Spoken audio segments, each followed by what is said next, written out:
Welcome back to the Delaware Way. I'm Larry Menti. We all know to put on sunscreen to protect our skin from the damaging rays of the sun. But what about our eyes? To talk more about how to protect your eyes during the summertime is Dr. John Otto, who is an optometrist at the Christiana Care Health System. Thanks so much for coming in. Thanks for having me. It's amazing when you go to the beach.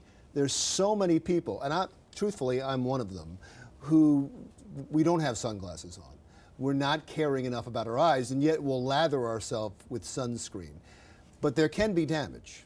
Absolutely, and I think just as you know, sunscreen protects our skin, sunglasses can protect our eyes. So the damaging effects from some of the sunlight rays, the ultraviolet light rays, can cause harm to the eye, as well as you may want to protect your eyes from the excess visible light, which makes it hard to function. You're squinting, you're trying to keep the light out of your eyes, and then some people get headaches from that extra amount of light.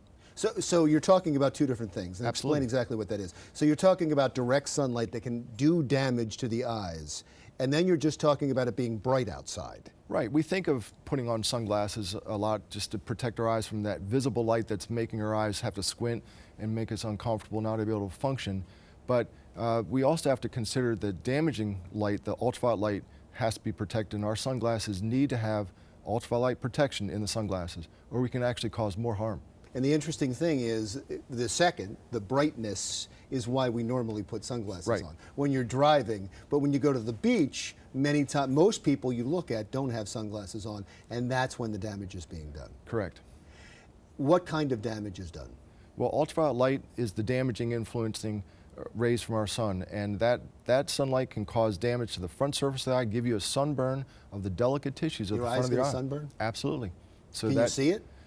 You don't see it because the tissues on the surface of the eye are clear. They don't have blood vessels in it, so you don't get, let's say, a noticeable, but what you do is feel the symptoms of it, and typically people have that gritty kind of dry feeling. They just pass it off as their eyes feeling dry, but there's a sunburn. And that can also happen in the snow. So people up at high altitude, sun reflecting off the snow, that's what they call snow blindness, is when the front surface of the eye is sunburnt. Is there research and statistics on this? Is this something we're learning now recently? For example, out of Baltimore, the Johns Hopkins did a study that looked at people spending time on the water oystering, and there's definitely a link between those people that are spending more time out in the water with reflected light, having cataracts earlier and more advanced than those that were wearing protective eyewear. What are your recommendations? Because you're not saying wear protective eyewear all the time. Right. I think one of the key ways of understanding it would be if I can be outside and get a sunburn, I can get damaging effects to my eyes. And so during those times when there's a lot of sunlight out, you want to protect your eyes not only with that visible light, but also with that invisible ultraviolet light, and that's wearing sunglasses that protect you that way. Visors can help protect that light from getting inside your eyes. And there are some other ways we were mentioning earlier that diet can help protect your eyes. So there's food that's good for your eyes. There's food, all food is probably pretty good for your eyes. But there's some that's better than others, I guess is the point you're trying to make. All in moderation. So what would be good? What would be good for what's my eye diet?